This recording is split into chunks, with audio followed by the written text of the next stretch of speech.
దేవుని ఘనమైన నామమునకు స్తోత్రములు. ఈ వాగ్దానం వింటున్న మీకందరికీ మన ప్రభువును ప్రియరక్షకుడైన యేసుక్రీస్తు నామములో శుభములు, మా హృదయపూర్వకమైన వందనములు తెలియచేస్తున్నాం. ఈరోజు దేవుని వాగ్దానం రూతు గ్రంథం 2వ అధ్యాయము 12వ వచనం. యెహోవా నీవు చేసిన దానికి ప్రతిఫలమిచ్చును. ఈ మంచి వాగ్దానం మన మంచి దేవుడు మనందరి వినికిడిలో నెరవేర్చునుగాక. ఆమేన్. ప్రియ దైవ జనాంగమా, ఈ వాగ్దానం వింటున్న మీ అందరికీ మన మంచి దేవుడు మంచి ప్రతిఫలాలు ఆయన ఇవ్వబోతున్నాడు. ఎందుకంటే మనం చేసిన సత్కార్యాలు, మనం చేసిన మంచి కార్యాలు చూచిన దేవుడు ఆయన తప్పక మంచి ప్రతిఫలం మనకిస్తాడు. ఒకవేళ మంచి చేసి, చాలాసార్లు మీరు అనుకోవచ్చు, మంచి చేస్తే చెడు ఎదురొస్తుంది ఏంటండి, మంచి చేస్తేనే మోసం చేస్తున్నారేంటండి, పెట్టిన చేతినే కొరుకుతున్నారేంటండి, నమ్మి వీళ్ళకు మంచి చేస్తే వీళ్ళ ద్వారానే మోసపోతున్నాను. ఇలా ఒకవేళ మీకు కొన్ని గాయాలు తగలొచ్చు, కొన్నిసార్లు కొన్ని ఇబ్బందులు మీరు పడవచ్చు. ఒకవేళ మనం చేసిన మంచికి మనుషుల దగ్గర నుండి మనకి చెడు ప్రతిఫలంగా రావచ్చు. డోంట్ కేర్, దేనికి బాధపడొద్దు. మనం ఎందుకు మంచి చేసామంటే మన మంచి దేవుని కళ్ళల్లో మనం పడాలని. ఇక్కడ మనం చేసే ప్రతి మంచిని, ప్రతి సత్కార్యాన్ని మన మంచి దేవుడు చూస్తున్నాడండి. ప్రతిఫలం ఆయన దగ్గర నుండి వస్తుంది, మనుషుల దగ్గర నుండి ఎక్స్పెక్ట్ చేయొద్దు ప్రతిఫలం. మనం చేసిన ప్రతి మంచికి మంచి ప్రతిఫలం దేవుడి దగ్గర నుండి వస్తుంది. ఎవరైనా మిమ్మల్ని బాధ పెట్టారు, ఎవరైనా మీరు చేసిన మంచికి తిరిగి మీకు చెడు చేశారు, వాళ్ళకి మీరు చెడు చేయాలనుకోవద్దు. వదిలేయండి, దేవుడికి వదిలేయండి, దేవుడు చూసుకుంటాడు. ఎందుకంటే కొరింథీయులకు రాసిన 2వ పత్రికలో 5వ అధ్యాయంలో 10వ వచనంలో ఈ చక్కని మాట రాయబడి ఉంది. దేహంతో జరిగించిన క్రియ అది మంచిదే కానీ చెడ్డదే కానీ, జరిగించిన ప్రతి క్రియకు ఈ భూమి మీద మనం ప్రతిఫలం పొందుతామంట, ఖచ్చితంగా పొందుతాం. కనుక ఎవరైనా మీరు చేసిన దానికి మీరు ద్వారా మేలు పొంది మీకు చెడు చేశారనుకోండి, వాళ్ళకి ఇవ్వాల్సిన ప్రతిఫలం దేవుడు వాళ్ళకి ఇస్తాడు. మీరు చేసిన మంచికి ప్రతిఫలం మీకు ఇస్తాడు దేవుడు.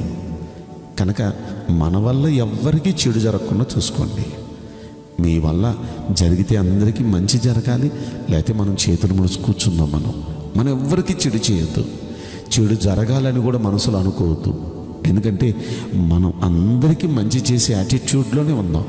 మంచి చేద్దాం, మంచి ఆలోచిద్దాం, మంచే జరిగిద్ది మనకి.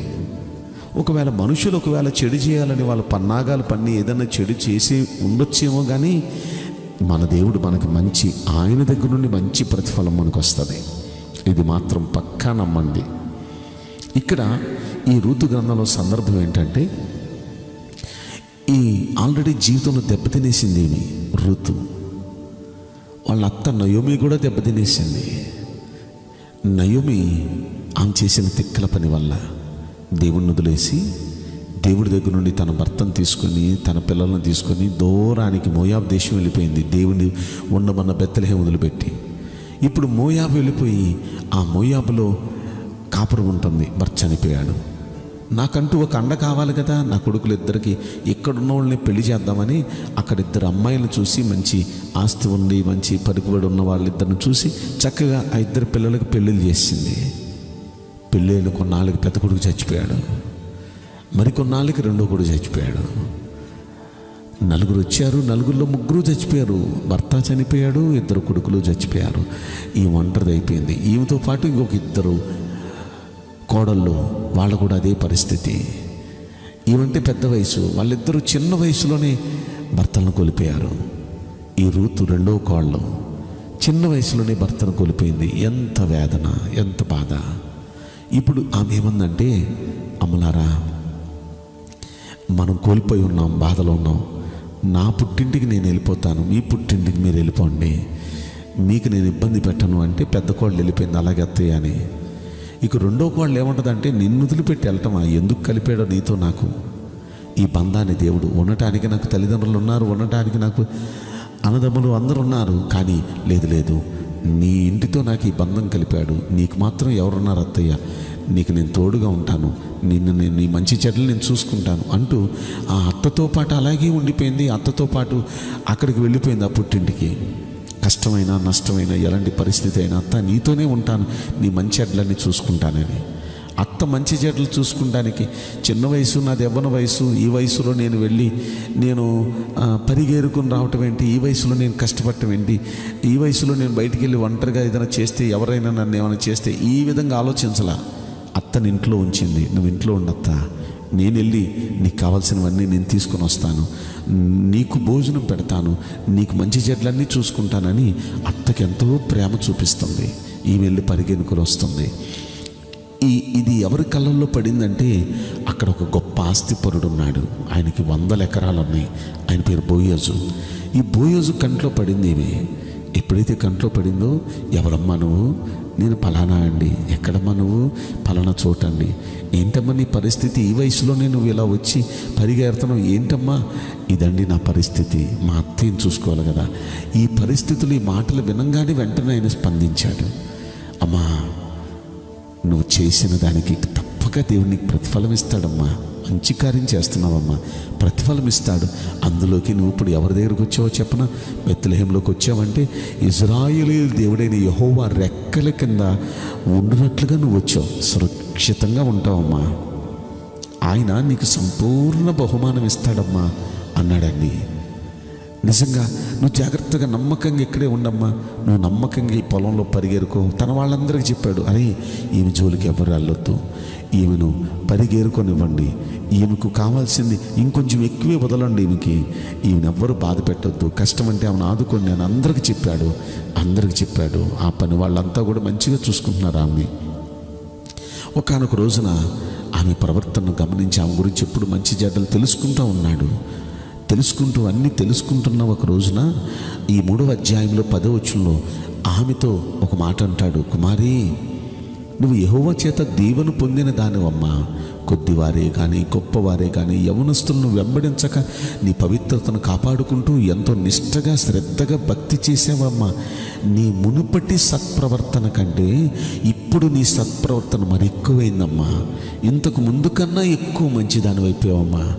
నువ్వు నాకు ముందు పరిచయం అయినప్పుడు నిన్ను చూచాను, నీ గురించి నేను ఎంక్వైరీ చేస్తూ నేను వింటున్నాను, అప్పటికంటే ఇప్పుడు నువ్వు ఎంతో మంచిదానివి, చాలా మంచి కార్యాలు చేస్తున్నావు, భయపడొద్దమ్మా, నువ్వు చెప్పిందంతా నీకు చేస్తా, అంత మాత్రమే కాదు భయపడొద్దమ్మా, నేను నిన్ను విడిపిస్తానమ్మా ఈ కష్టాల నుండి, ఈ బాధల నుండి అని చెప్పి ఆమెను వివాహం ఆడాడండి ఆయన. ఆమెను వివాహం ఆడాడు. ఎంత అదృష్టవంతురాలి ఆమె.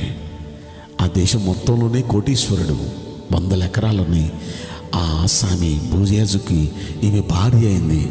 ఎంత ఆస్తికి కర్త అయిందో చూడండి. ఆస్తి కలిసి రావడమే కాదు, ఆమె అదృష్టం ఎలా కలిసి వచ్చిందంటే, ఆమె కడుపున ఒబేదు అనే ఒక వ్యక్తి పుట్టాడు. ఆ ఒబేదుకు ఎవరు పుట్టారో చెప్పన? యెషై పుట్టాడు. యెషైకి ఎవరు పుట్టారో చెప్పన? దావీదు పుట్టాడు. ఆమె గర్భంలో నుండి రాజులు పుట్టారండి. రాజులు పుట్టడమే గొప్ప అని మనం అనుకుంటే, రాజులు మాత్రమే కాదు, ఆ దావీదుకు కుమారుడు ఎవరో చెప్పన? మన ప్రభువైన యేసయ్య. మత్తయి సువార్త 1వ అధ్యాయం 1వ వచనంలో మనం చదువుకున్నాం కదా, అబ్రహాము కుమారుడగు దావీదు కుమారుడైన యేసుక్రీస్తు అని మనం చదువుకున్నాం. అంటే యేసుక్రీస్తు తల్లుల జాబితాలోకి ఆమె చేరిపోయిందండి. ఆమె గర్భంలో నుండి రాజులు రావటమే కాదు, యేసుక్రీస్తు కూడా ఆమె సంతానంలోనికే వచ్చిందండి. ఎంత అదృష్టం! ఆమె అదృష్టం ఎలా కలిసి వచ్చిందో చూడండి. అంటే ఆమె చేసిన మంచికి ఎంత మంచి ప్రతిఫలం దేవుడిచ్చాడో చూడండి. ఈ రోజున మీలో కొంతమంది మంచి చేసి చెడు ఎదుర్కొంటున్నారా? దెబ్బతిన్నారా? ధైర్యంగా ఉన్నారా? కొద్ది రోజులు, ఇది మంచి రోజులు వస్తాయి. మంచి ప్రతిఫలం దేవుడు మీకు ఇవ్వబోతున్నాడు. ఇదిగో ఈ రూతుకి ఎంత మంచి ప్రతిఫలం ఇచ్చాడో మీరు చూశారుగా. రూతుకి చేసిన దేవుడే మనకు కూడా చేస్తాడు. అయితే ఒక్క మాట, ఇంతకుముందు ఎంత మంచిగా ఎంత చక్కగా మీరున్నారో అదే మంచితనం ఇంకా ఎక్కువైతే, అదే భక్తి, అదే ప్రార్థన, అదే మంచితనం ఇంకా ఎక్కువగా ఉండండి. దేవుడు తప్పక మీరు చేసిన మంచి అన్నిటికీ మంచి ప్రతిఫలం ఇవ్వబోతున్నాడు. వాగ్దానం వింటున్న మీ అందరి కుటుంబాలకు మంచి చేయబోతున్నాడు. మంచి దేవుడు మనందరికీ మంచి చేయునుగాక. ఆమేన్. నేను మీకోసం ప్రార్థన చేయబోతున్నాను. పరిశుద్ధుడా, ప్రేమగల యేసురాజా, మీ పరిశుద్ధ బంగారు పవిత్రమైన నామమునకు నిండు మనసుతో కోట్ల కొలదిగా స్తుతులు స్తోత్రములు వందనాలు చెల్లిస్తున్నాం. ఈ వాగ్దానం వింటున్న ప్రియులు, మేము మంచి చేస్తే మాకెందుకు ఇలా జరుగుతుందని వేదనలో ఉన్నారు తండ్రి. అయ్యా, వారు చేసిన మంచికి ఖచ్చితంగా నువ్వు మంచి ప్రతిఫలం ఇవ్వబోతున్నారయ్యా. ఎందుకంటే మేము చేసే ప్రతి మంచిని చూస్తున్న దేవుడివి, మంచి ప్రతిఫలం మీరు సిద్ధం చేశారు, మాకు ఇవ్వబోతున్నారు. అందులోకి మీకు స్తోత్రం. వాగ్దానం వింటున్న ప్రతి కుటుంబంలో మంచి దేవ, మంచి కార్యాలు జరిగించి వారిని ఆనందపరచమని ఈ కొద్ది మనవులు నజరుడైన యేసుక్రీస్తు ప్రశస్తమైన నామంలో మిక్కిలి వినయముతో ప్రార్థించి బ్రతిమలాడి వేడుకుంటున్నాం ప్రియ పరలోకపు తండ్రి. ఆమేన్.